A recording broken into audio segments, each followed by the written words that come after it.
Hello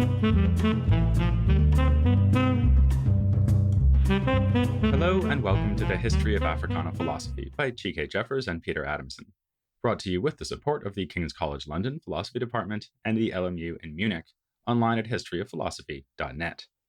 Today's episode, Combat Literature, Franz Fanon's Wretched of the Earth.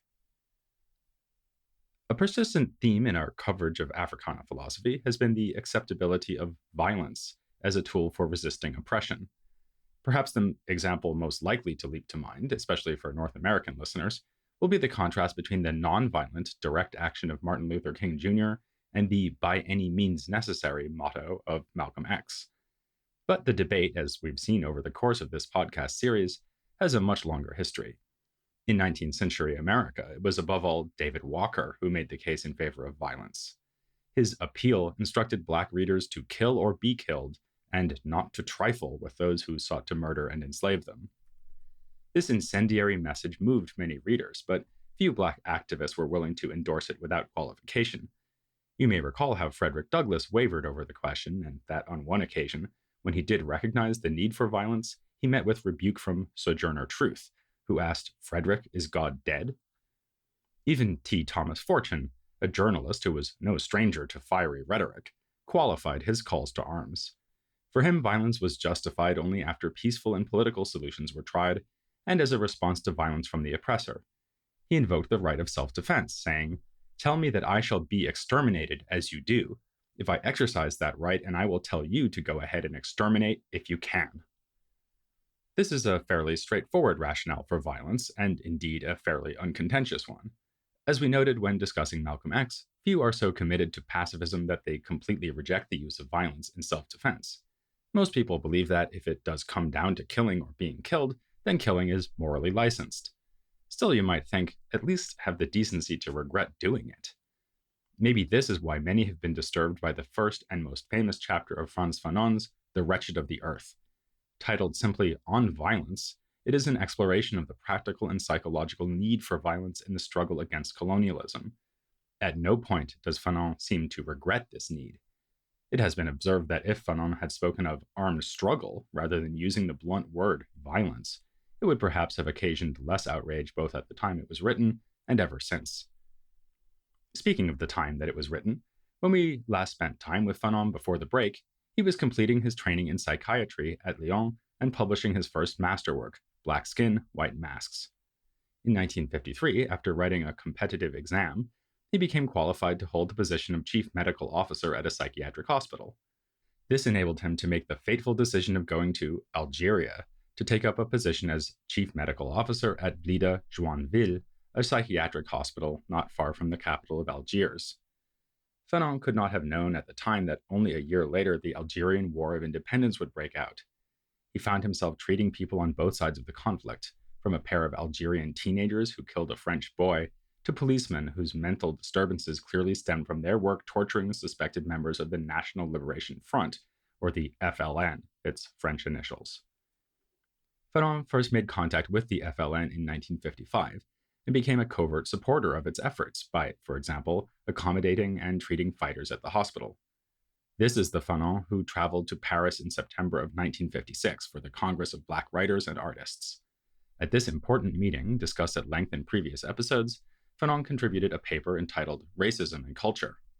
It has some striking overlap in ideas with Culture and Colonization, Césaire's contribution to the conference. Just as Césaire spoke of colonization robbing colonized peoples of the faculty of self-renewal, Fanon spoke of the problem of cultural mummification under the colonial system. In a demand for decolonization more pointed than Césaire's, though, Fanon asserted that the struggle against this cultural condition requires an ultimate commitment to the total liberation of the national territory. There is only a brief reference in passing to ongoing events in Algeria in this speech, but we know Fanon was thinking quite a bit by this time about what such a commitment required of him. Finally, in December of 1956, he openly took sides, resigning his post at Blida with a letter that includes this memorable phrase: "If psychiatry is the medical technique that aims to enable man no longer to be a stranger to his environment, I owe it to myself to affirm that the Arab, permanently an alien in his own country, lives in a state of absolute depersonalization. Fanon, his wife, and their infant son, Olivier, moved to Tunis, the capital of Tunisia, for he was formally expelled from Algeria.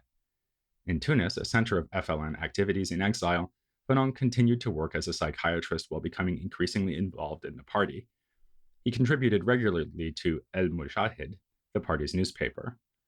In 1958, he traveled as part of the FLN's delegation to Accra, the capital of Ghana, for the All African People's Conference. This is, in fact, where he first made a name for himself as a defender of violence. Speaking specifically of settler colonies like Algeria, Kenya, and South Africa, he proclaimed that there was consensus on the principle that only armed struggle will bring about the defeat of the occupying nation. He welcomed an idea that was proposed at the conference, an African Legion, a volunteer fighting force that would draw from the entire continent and intervene in struggles against imperialism like the one in Algeria. In 1959, Fanon published his second book, known in translation under the title A Dying Colonialism, although its French title literally translated is Year 5 of the Algerian Revolution.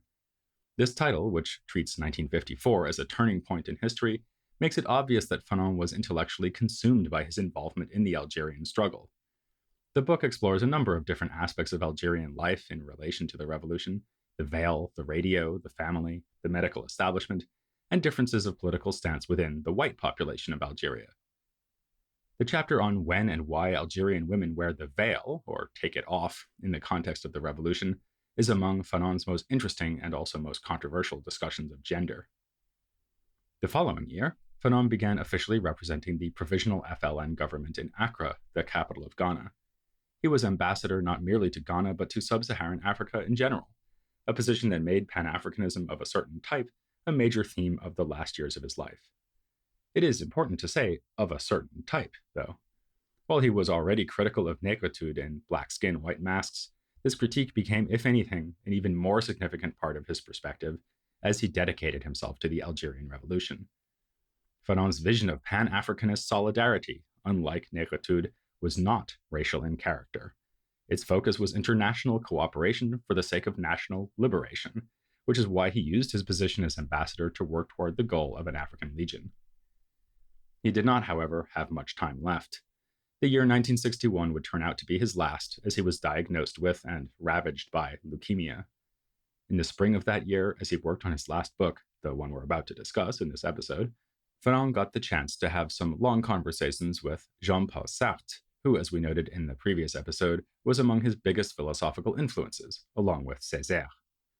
These conversations took place in Rome and also included Sartre's partner, Simone de Beauvoir.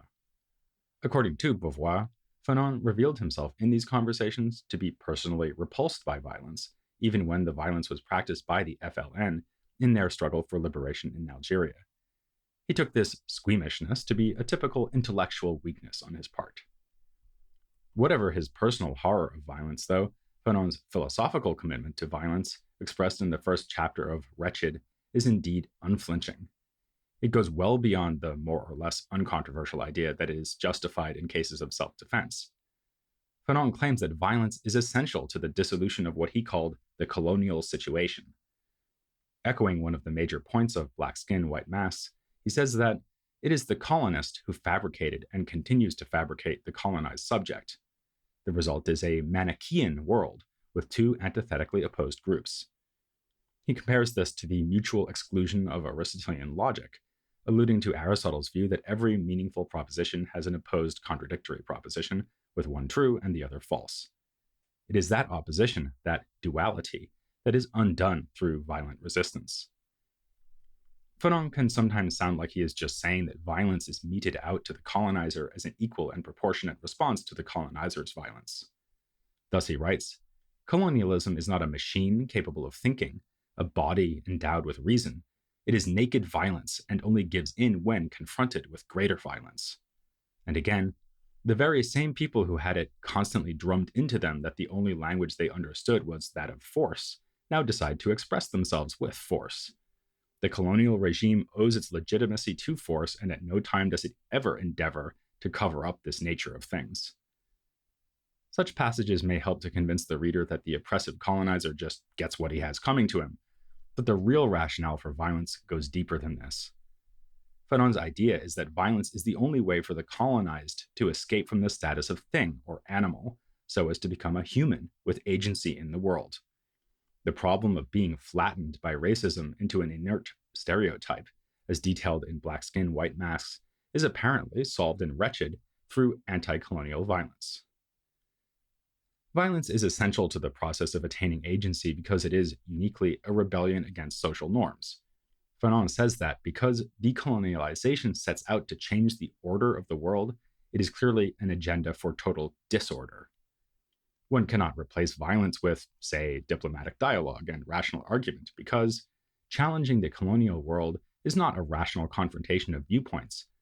It is not a discourse on the universal, but the impassioned claim by the colonized that their world is fundamentally different. Again, this situation is one of the colonist's own making because the society he has created offers no place to the colonized within its moral order. Since the colonist and his society are definitive of what is good, the colonized can only be bad or even absolute evil. From the colonist's perspective, which insidiously works its way into the perspective of the colonized people don't even have distorted or defective values, they have no values at all. In Wretched, Fanon frequently refers to one kind of character type who's incapable of making the leap to violent resistance. He calls this person the colonized intellectual. This is someone who has internalized the values and modes of thought of the colonist culture and is therefore incapable of imagining the sort of rupture that would be involved in true decolonization. Usually, the highest aspiration of such intellectuals is to take the colonist's place, out of a barely veiled wish to be assimilated to the colonizer's world. Or else they may turn against the colonist and go native, embracing the traditions of the colonized culture. While this doesn't allow the intellectual to escape from the Manichaean trap, the opposition between the colonist and his negative image to the colonized, it at least represents a setback for the colonial enterprise. Every colonized intellectual who crosses back over the line is a radical condemnation of the method and the regime. Another reason that violence is essential as opposed to merely useful emerges from the psychological condition of the colonized subjects. Having been victimized for so long, tremendous aggression has built up within them, and this aggression needs an outlet. Indeed, Fanon sees the desperate attempt of the colonized intellectual to identify with the values of the colonial culture as a kind of violence directed against oneself. In the more general population, a colonized country like Algeria will inevitably be rife with criminality and violence amongst the colonized subjects. Fanon observed that the crime rate dropped dramatically once the war for liberation against the French began, since this provided an outlet for all that pent-up rage. Fanon sums up this point by saying, at the individual level, violence is a cleansing force. It rids the colonized of their inferiority complex, of their passive and despairing attitude. It emboldens them and restores their self-confidence. Fanon speaks of how the muscles of the colonized are always tensed because of their deep-seated feeling that the colonial situation treats them as something other than the humans they truly are. The colonized is dominated but not domesticated. He is made to feel inferior, but by no means convinced of his inferiority. He patiently waits for the colonist to let his guard down and then jumps on him. If the chance does not come, and the colonized never resists, mental illness is a likely outcome. A later section of the book on colonial war and mental disorders describes how victims of torture in particular lose their grip on morality and even the need to hold consistent beliefs, something Fanon calls the most painful legacy we have encountered in this war. Colonial brutality has taught these people that power is the only thing that counts, and violence is the way to defy this power. Between oppressors and oppressed, force is the only solution. This is Fanon at his most provocative, daring to claim not just the defensibility, but the psychological value and necessity of violence, when most observers would see it as, at best, a sometimes necessary evil. At least one significant observer was thoroughly convinced by Fanon, though, Jean-Paul Sartre. We do not know Sartre's reaction to being treated as the executioner of negritude in Black Skin, White Masks back in 1952, but it is easy to see that the Fanon he met and conversed with in Rome in 1961 deeply impressed him. He agreed to contribute a preface to Wretched, which is striking in its frank endorsement of Fanon's view of violence. For Sartre, Fanon's book was a revelation. He was convinced by it that decolonization was an unstoppable force. As he puts it in the preface, "We Europeans were the subjects of history, and now we are the objects. The power struggle has been reversed, decolonization is in progress, all our mercenaries can try and do is delay its completion." While Fanon encourages us to look forward to the attainment of independence from colonial power, he also issues prescient warnings about the challenges that former colonies will encounter with the advent of independence. Fanon once wrote that the point of the struggle was not to achieve one barbarism replacing another barbarism, one crushing of man replacing another crushing of man. He wanted Algerians and other African peoples to build new nations that would not just reproduce old oppressive structures. A particular danger was posed by clashing economic interests within these nations. A relatively small middle class, or bourgeoisie, would have every reason to maintain good relations to the old colonial power and to discourage violent upheaval. This rear guard would thus try to negotiate a peaceful transition. But, being far less wealthy than their European counterparts, the African bourgeoisie lacks any real bargaining power and tends to become a mere puppet of the former colonists. This yields the classic situation of neo-colonialism, nominal political independence combined with complete economic dependence, facilitated by co-opted leaders, businessmen, and intellectuals who fear more radical change. A distinctive feature of Fanon's analysis here is his almost completely generic presentation. He talks about types and classes, the leader, the intellectual, the nationalist politician, and rarely gives concrete examples. As one of Fanon's biographers has said, any reader who turned to The Wretched of the Earth for a description of Mali's political system, of the FLN's political program, or of Senegal's groundnut industry would be sadly disappointed. Fanon's prescriptions are broadly Marxist in spirit. Economic activity should be decentralized and linked to the political consciousness of the people, who must be encouraged to realize the humanity that was so long denied under colonial oppression. As he vividly puts it, during the period of nation building, every citizen must continue in his daily purpose to embrace the nation as a whole, to embody the constantly dialectical truth of the nation, and to will, here and now, the triumph of man in his totality. If the building of a bridge does not enrich the consciousness of those working on it, then don't build the bridge. But Fanon also makes significant adjustments to classic Marxist theory. In particular, he sees the peasantry, and not an industrialized working class, as the main driver of revolutionary change. In the parts of the world with which Fanon is concerned, it is, he claims, only the peasants who have so little invested in the colonial situation that they have nothing to lose. The fourth chapter of Wretched, on national culture, includes material that Fanon originally delivered at the Second Congress of Black Writers and Artists, held at Rome in 1959.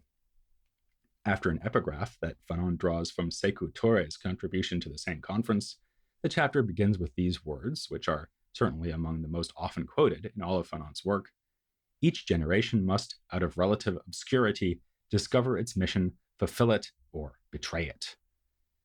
He speaks here, as elsewhere, of the mission of eradicating the conditions of colonialism. Focusing on culture, he points out that colonized peoples are taught that their history is worthless, and that if the colonial power leaves, the country will slide back into barbarism, degradation, and bestiality. One natural response to this is something we've already mentioned, the attempt of some colonized intellectuals to assert the value of the traditional ways. These intellectuals work away with raging heart and furious mind to renew contact with their people's oldest inner essence, the farthest removed from colonial times. And they find an ally in European anthropologists who fetishize African culture and seek to prevent any changes to it. Since the colonial condemnation of African cultures is, as Fanon puts it, continental in scope, the partisans of these cultures naturally react in kind and praise the virtues of Africa as a whole. This is, of course, what happened with the Negritude movement, as figures like Senghor tried to articulate the special contribution of African peoples as a whole. As we know, Senghor thought this contribution would complement that of the Europeans, joining emotion to reason so as to yield the civilization of the universal. Fanon is having none of it. He objects that there is not one Negro, there are many black men. The same is true at the level of cultures or nations. Every culture is first and foremost national, said Fanon, so any celebration of African culture as a whole is bound to be a dead end. Compounding the problem is the fact that the enthusiasts of traditional culture look to the past, not the future. In Black Skin, White Masks, Fanon had already been pretty scathing about this tendency. He wrote, "In no way do I have to dedicate myself to reviving a black civilization unjustly ignored. I will not make myself the man of any past. I do not want to sing the past to the detriment of my present and my future." Uncovering a glorious African past might be interesting, but that does not make it important or pertinent to the challenges facing Africans and people of African descent today. In that earlier text, he said that uncovering a correspondence between some black philosopher and Plato would be nice, but entirely irrelevant to 8-year-old kids working in the cane fields of Martinique or Guadeloupe. Likewise, in Wretched of the Earth, he remarks that the glorious past of Songhai does nothing to address modern-day economic deprivation. According to Fanon, intellectuals tempted to pin their anti-colonial hopes on the power of culture are putting the cart before the horse. As he puts it, to fight for national culture means in the first place to fight for the liberation of the nation, that material keystone which makes the building of a culture possible. If you want to flourish in culture, you need a free nation, which means that the priority must lie with supporting the liberation struggle. This does not mean, however, that artists can do nothing but wait. They can create art that advances the struggle. Writers, for example, can strive to create a combat literature, which calls upon a whole people to join in the struggle for the existence of the nation. We saw in the last episode that Fanon concluded Black Skin, White Masks by affirming the value of the individual and the need to transcend racial difference. Is the conclusion to Wretched of the Earth similar? This brings us to the relationship between Fanon's two masterpieces, which is still a matter of scholarly debate. We have so far emphasized continuity between the two works in this episode, but we will end, appropriately enough for Fanon, by exploring whether we encounter conflict rather than harmony in this case. Here is the famous last sentence of the conclusion to Wretched, and thus the book as a whole. "For Europe, for ourselves, and for humanity, comrades, we must turn over a new leaf. We must work out new concepts and try to set afoot a new man." We can see that a sense of shared humanity is important to Fanon here, just as in Black Skin, White Masks. What draws Fanon to this concluding sentiment, however, is his claim that the Third World, as he calls the nations emerging from European colonialism, must make a conscious effort to avoid recreating European institutions. He claims, "Humanity is waiting for something from us other than such an imitation, which would be almost an obscene caricature." In Black Skin, White Masks, Fanon prescribed an existentialist remedy, staunchly defending the radical freedom of the individual.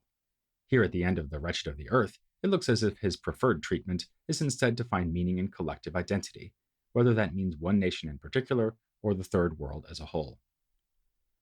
These last couple of episodes should have given you a powerful dose of Fanon, but he's obviously an author who more than merits an interview with a specialist on his thought.